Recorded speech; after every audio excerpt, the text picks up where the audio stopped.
I'm honored to chair this special program along with an esteemed committee and appreciate you all joining us today. As you know, Federation has always been a great safety net for our greater Metro West Jewish community, providing counseling for families in crisis, support services for seniors and individuals with disabilities, and providing kosher meals to those in need. Today, we're here to share another very critical and meaningful role Federation plays, ensuring that Holocaust survivors live out their lives in dignities, something that is personally important to me as a child of Holocaust survivors.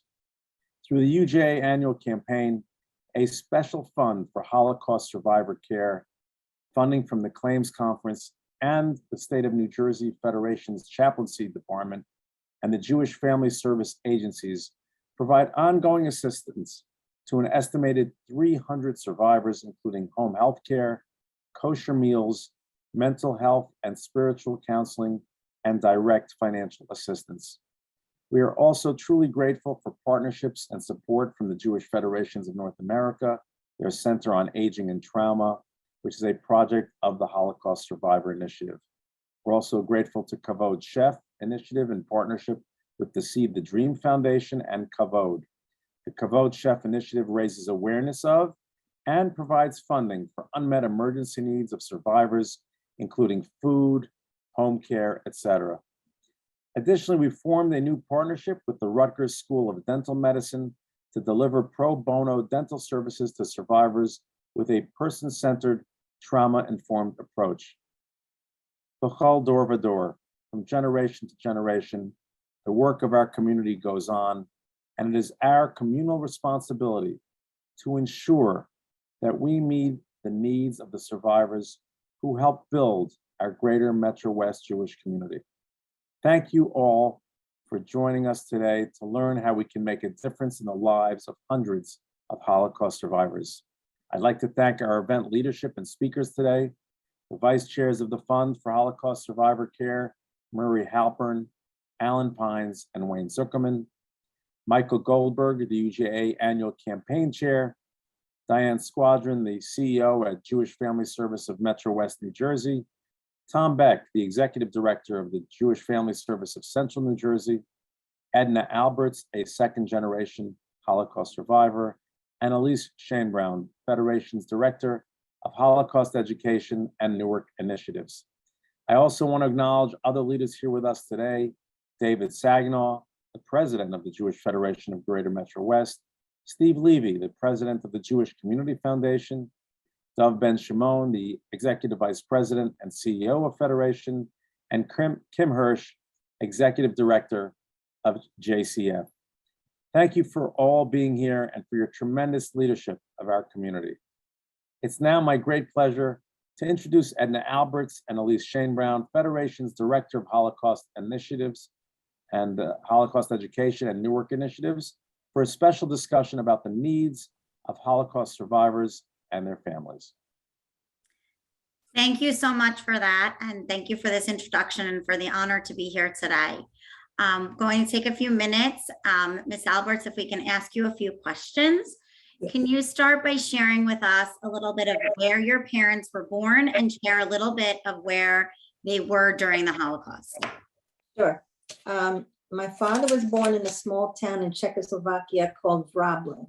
He was in Budapest during the war, where he was learning the trade of repairing watches. That's why he was not deported to a concentration camp like the rest of his family. He spent some time there hiding in a school for special needs children. He was on a march to Mauthausen when he was given a Schutzpass from a representative of Wallenberg. And I have that document here that my father was saved all these years. He was able to survive by running away with a friend into various different towns. My father's parents and sister were killed in Auschwitz. My mother was born in Belgrade, Yugoslavia. She spent the war years with her mother and grandfather and a cousin. They were in a ghetto for a while and they were transported to several different places. My mother was in a slave labor camp where she schlepped heavy stones to build a dam. She was fortunate to have survived with her mother and grandfather, but her cousin and other family members were killed. Thank you for sharing that. And it's incredible that they both survived and were able to come here and build lives. So we're so fortunate of that. As a Holocaust survivor, can you share with us a little bit about what your mother's current needs are? And we know in our condolences on the loss of your father this past summer, what his needs were before that. Well, a few years ago, my mother had come home from the hospital and rehab, and she needed an aide. So Jewish Family Service was able to provide an aide until she became stronger. And then gradually my father's health was declining. So the aide was there for both of them. As you said, unfortunately, my father passed away a few months ago, and they received many services from JFS over the past few years. Yeah. Okay, so can you expand a little bit on how Federation and JFS specifically has been helpful in providing these valuable services? Of course. The aide was there for, as I said, both my parents, and now that my mother's alone, she has the aide there in the mornings to help her out with various needs. They have a cleaning service every other week. And my mom needed a hearing aid a few months ago, and they were able to provide for that. They were able to cover it for her. They also pay for her dental bills when needed. My parents also enjoy Cafe Europa every other week, whether it's in person and before pandemic, and now it's on Zoom. For those of you, let me just interrupt for one moment. For those of you that don't know, Cafe Europa is run through JFS, both JFS here in both the Metro West and Central, and they run every other week a program for survivors, to Holocaust survivors, to meet together, to get together, to speak, to socialize, sometimes with a program, sometimes with music, sometimes centered on a holiday, but just a warm and welcoming place for them to be. And it's been really special, as Edna mentioned, that it's been able to be done in person and virtually. And maybe you can share a little bit about the meals that went along with those virtual programs. Yes, the days that they have Cafe Europa, they used to, when they met in person, they had a nice lunch there, but now they deliver meals to the people who participate in Cafe Europa. And it's a nice meal. And then also they have received Shabbat meals and holiday meals whenever the occasion occurs. Rabbi Dickstein, the chaplain for Holocaust survivors, has come to visit or call them to keep in touch and see how they're doing. Another thing that is helpful is that my mother last month joined a bereavement support group to help her through this difficult time she's going through. Thank you so much for sharing. Also, we know that as a second generation and even third generations to come, that the importance of you taking care of, helping to take care of your parents as Holocaust survivors is extremely crucial, and also to carrying on their legacy as we do and continue to do with all of our Holocaust education work. Can you share a little bit about how Federation and JFS has been able to provide some services as a second generation to you? Yes, I have been basically one of the main caregivers for my parents when my father was alive and now. And, they're able to do a lot of things for themselves, but I did shopping for them and visit them during the pandemic, so they weren't lonely and things like that. But the Federation has sometimes brought them food when they like supplies that they think they might need. So that's been very helpful. The aid is able to come, thank goodness, for my mother now, and if there's ever a need for it. As far as for myself, there's a 2G survivor group that meets once a month with Liz Levy, who's in charge of the Holocaust survivors.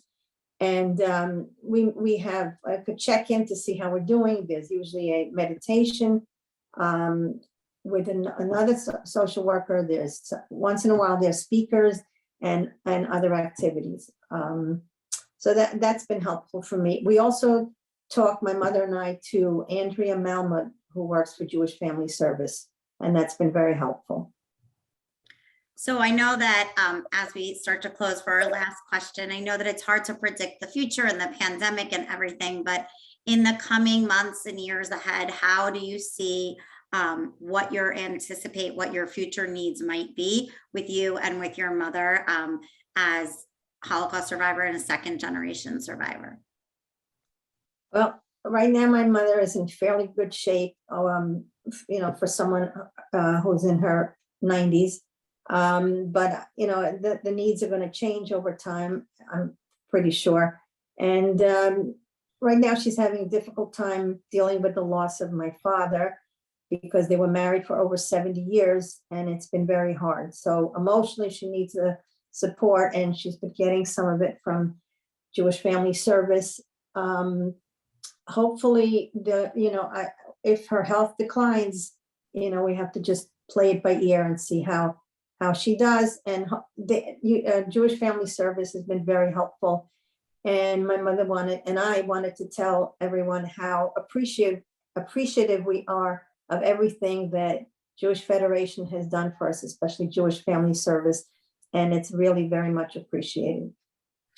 Thank you so much, Edna. Thank you for being with us today, but also thank you so much for all the care and love that you've given to your mother and of course your father of blessed memory, and to all 2Gs and to all survivors and what you've done in the community. We truly are grateful for that. So thank you so much for sharing. I'm going to now turn the program over to the UJA campaign chair, Michael Goldberg. Thank you, Edna and Elise.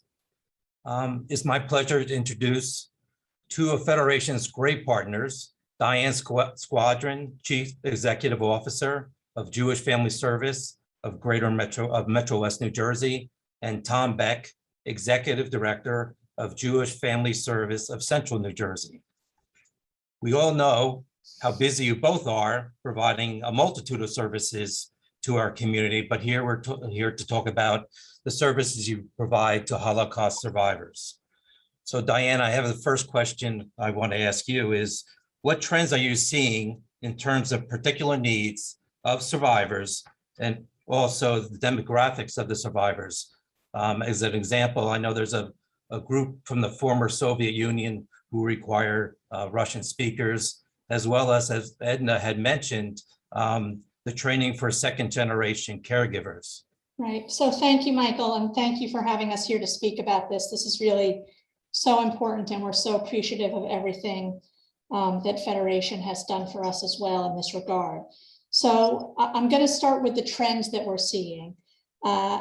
First of all, we are getting more new survivors than we ever have in the past. And we are getting more new survivors than the survivors the people who are passing on, the survivors who have passed. And while every survivor who has passed is a terrible loss to us, we've actually doubled the number of new survivors we typically get in a year.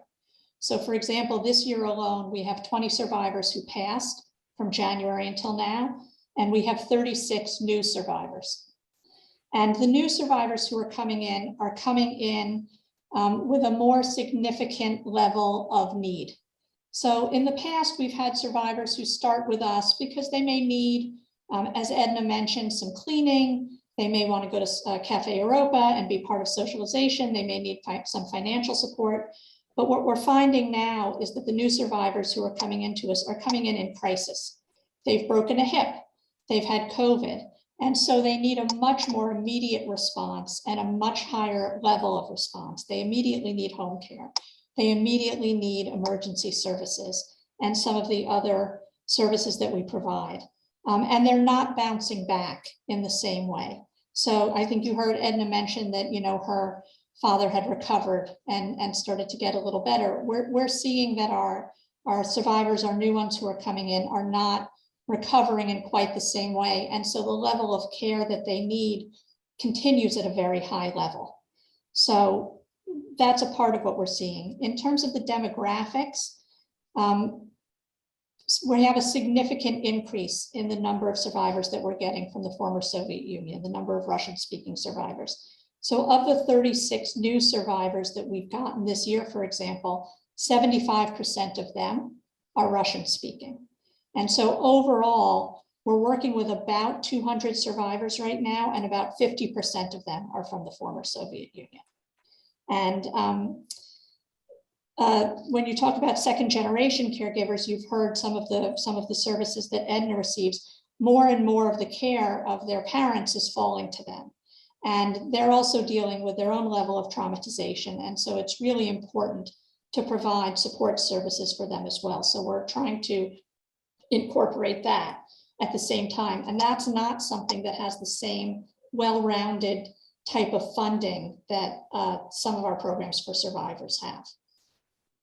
I also know that in most people's lives, aging in place is very important. Can you just mention one thing about the home health services you provide to the survivors out of nursing homes? Because I know that when people change their surroundings, especially when they've been through a lot of trauma, being out of their home and going to a nursing home, if they weren't able to get those home health services, would be very traumatic for them. That's correct. So part of our goal, obviously, is to have our survivors age with dignity and with respect and with whatever level of independence we can give them. And part of that includes aging in place and allowing them to stay in their homes. And that means giving them home care services. And sometimes that can be as little as 10 hours a week, and sometimes they need support 24/7. So the funding for that can get very big in terms of the needs to pay for that. So we arrange for all of that. For us, it's outsourced. We don't have a home care agency, but we outsource it to other agencies. And then we oversee all of that and manage all of that. But of the 200 survivors that we're currently working with, 140 of them are receiving home care services. And those needs increase. So we may start by giving someone 10 hours of care, but we may very quickly determine they need 40 hours or they need 100 hours. And then we have to find the funds to be able to give them that level. Thank you, Diane. Tom, I think you're here somewhere also. Yes, How did the pandemic impact survivors? Were their experiences similar to the experience of other adults, older adults, or were there differences? first of all, I want to again express our gratitude to the Federation for providing the necessary funding for those programs and those hours of service that the claims conference isn't able to provide to limitations of funding. It has made a major difference in the lives of so many people. But you're right, there is a big difference between the Holocaust survivors and those other people that the agency does serve on our various home health programs or kosher meals on wheels. We serve 220 people a week on our home health aid services. We serve 140 people a day on kosher meals on wheels. We provide about 15 rides to medical appointments throughout Union County. And based on this experience, I can clearly answer that question, that the Holocaust survivors, due to the past history of trauma, have really deteriorated and suffer in a much greater degree than the other older population that we serve through the County of Union or other funding sources. So we have, I said, 220 people a week on home health services. 50 of those clients are Holocaust survivors. And the degree of anxiety, depression, trauma, rumination about so many things is much greater amongst the Holocaust survivors than the other population that we serve in the community. So, and I think that's borne out in the literature as well, in terms of the history of trauma of this population. I know typically, and I noticed that it actually was interesting about my grandmother when in her later years, her short-term memory was very poor, but her long-term memory, she can remember what happened when she was 6 years old. So I'm sure the traumatic events of her long-term memory as you age can be very debilitating or traumatic. So keeping people busy is very important. So how are you, especially now, dealing with social isolation, and what means are you doing to keep people busy so they don't remember the past, hopefully? Well, the pandemic has only exacerbated, the issues that we were experiencing prior to the pandemic, because people have a lot more, time on their hands, and many of them listen to the news and, get scared when something, does happen that's concern to them, that brings back very bad past memories. But what we've done, and this is the claims conference was really instrumental in this, is providing us with emergency funding to begin a program called Uniper. And Uniper is a virtual senior center program. And we started Uniper with 16 Holocaust survivors. Currently, there are 30 on the program, and they get daily activities from exercise to yoga to meditation to nutrition, all the activities that you would find at a Jewish community center or a Y, they now have on Uniper. In addition, as a result of funding from the Ross Family Foundation, we've been able to hire our own activity therapist who actually supplements the activities that Uniper provides. And may I say, Uniper is an Israeli-based platform, the operations in Los Angeles, and we have an excellent, relationship with them in terms of not only getting the Holocaust survivors on board, of which there are 30 right now, but as a result of additional funding, and this all started with the claims conference and global connections at the Jewish Federation of Greater Metro West, we now have 80 individuals on Uniper, on this virtual senior center platform throughout Union County. In addition, what we've done to reduce the social isolation, the agency has a vast array of services that help people age in place, including nursing, transportation. We do grocery deliveries, Shabbat packages, which were mentioned earlier, always a meal before a Cafe Europa program, which is held twice a month. We've also just recently been bringing some of their survivors back in person to the agency. It's not as large as the Cafe Europa groups that we used to have, but the agency has provided a transportation to bring the clients back. We just have 4 or 5 at one time. And they've been just so grateful to be able to come back to the agency. They regard it as their home here. And it's just been wonderful, for them. Plus, we've done a lot of, mental health and trauma work with the population as well. So all these wraparound services has really, enhanced our ability to reach out to people and make a difference in their lives to try to ease some of the isolation. Thank you, Tom. Diane, what is being done to make the dollars go further? The partnership with Kavod, and as Mark had mentioned in his remarks, the partner pro bono dental program with Rutgers. Yeah, so we're very fortunate again in our partnership with Federation, because what Kavod does is matches funding that's given to it. So any funds that are given to Kavod then will be doubled in terms of the funding that comes back to the agencies. And so Federation provided the match for us, and Kavod then doubled it. So last year it was $180,000 that we had through the partnership between Federation and Kavod that allowed us to provide emergency funds to our Holocaust survivors.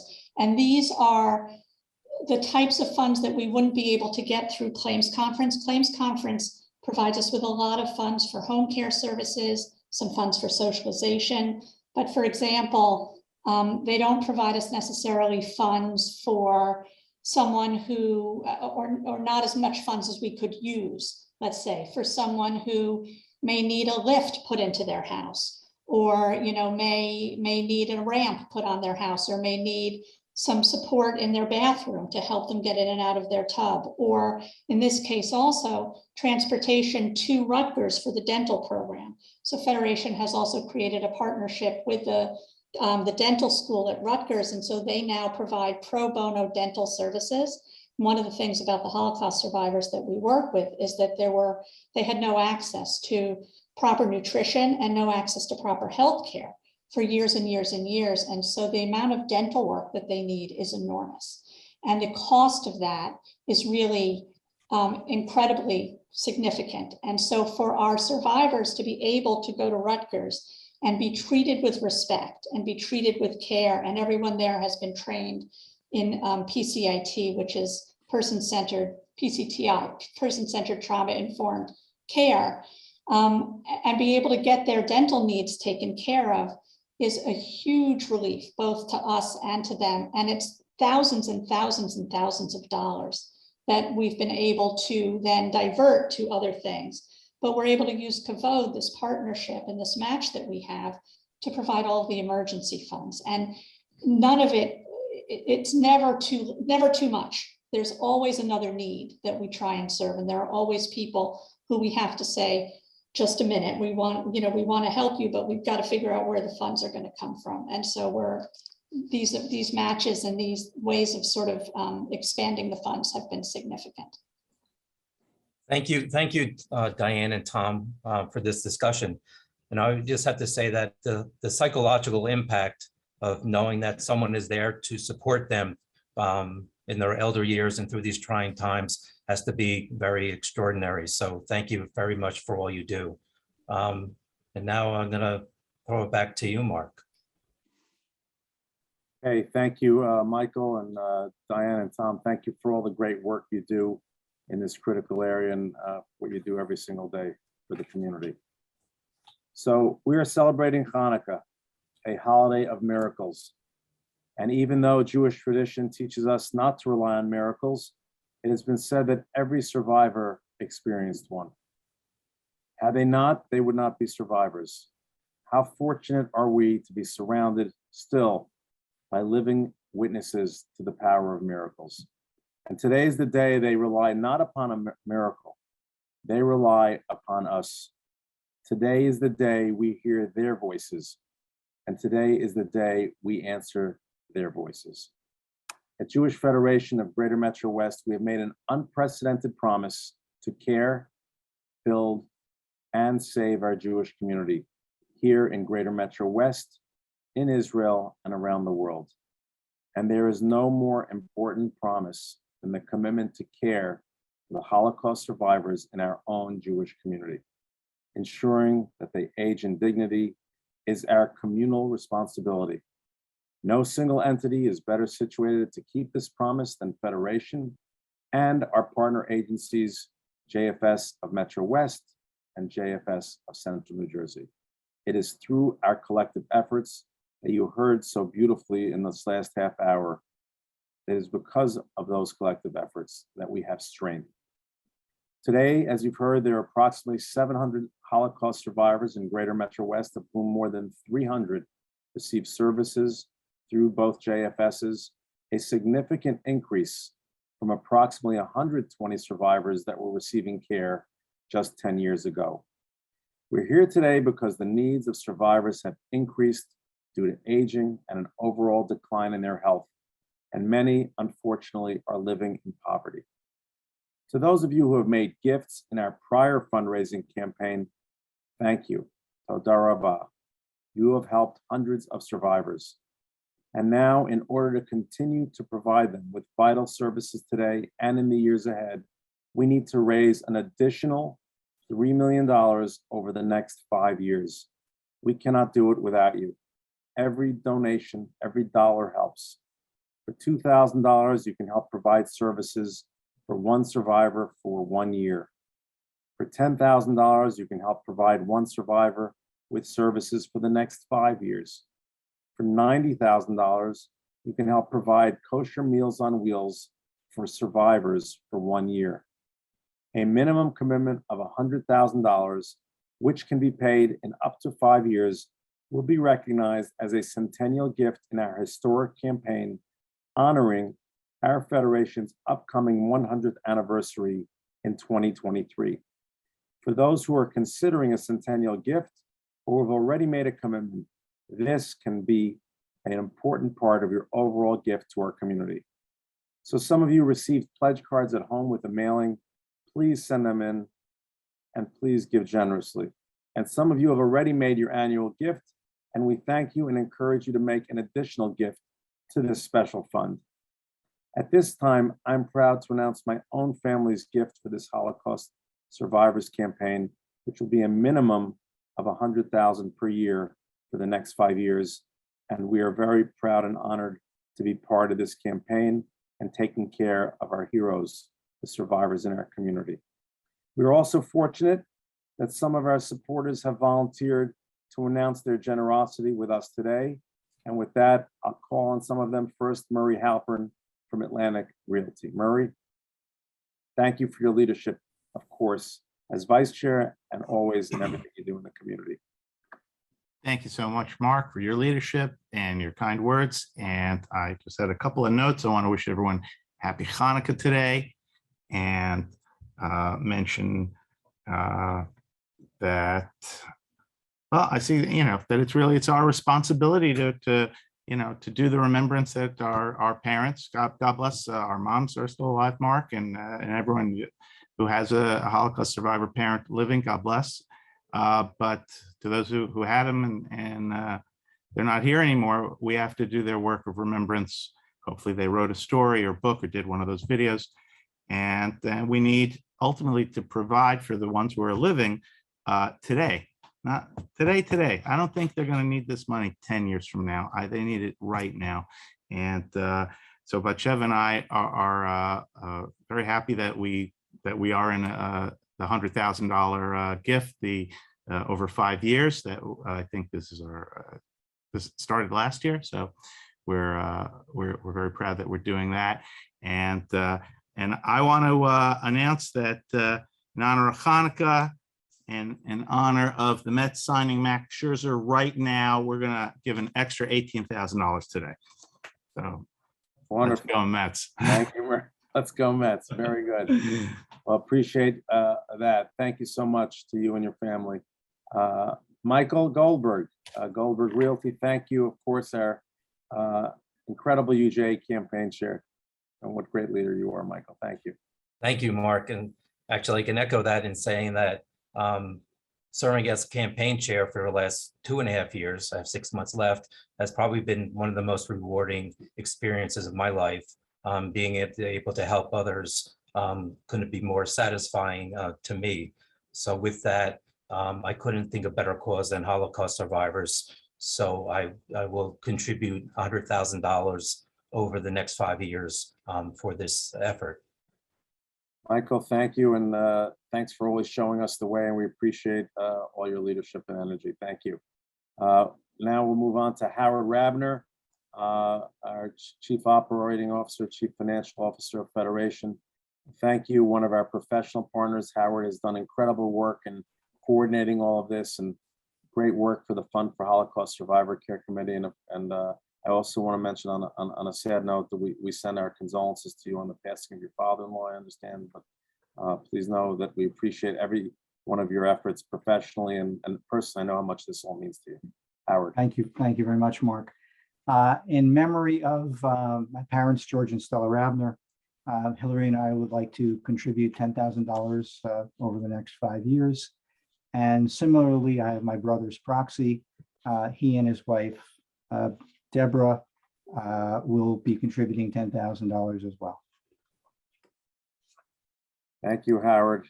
We appreciate that. Well, at this time, if others would like to announce a commitment, please unmute yourself or write it in the chat.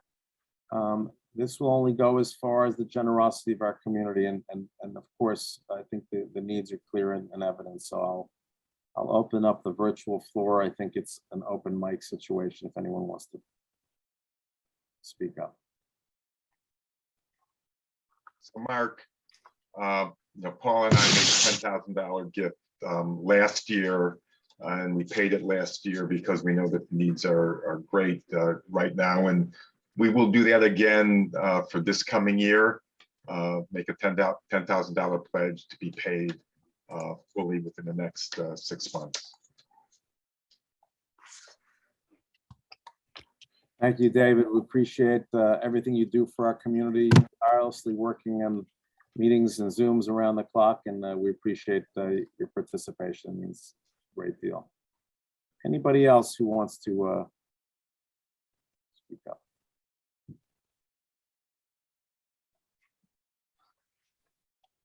Hey, Mark, this is Zev. I'm gonna echo what David just said. Just proud to be associated with Federation, and not only David and Dove and everybody who is so caring here, but also with you and what you do for North America. And very pleased to just match David on that for $10,000 this year. Zev, thank you, and thank you for your great work with Major Gifts and the Federation and everything else. And thank you and Rachel for the gift. I haven't told Rachel yet, so.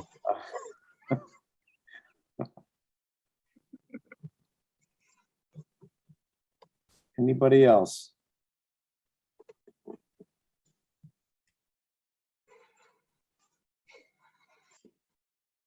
Okay, again, I want to just thank you, each and every one of you, for taking the time in a busy time during Hanukkah. We wish you all a happy Hanukkah, and the fact that you're participating, please share.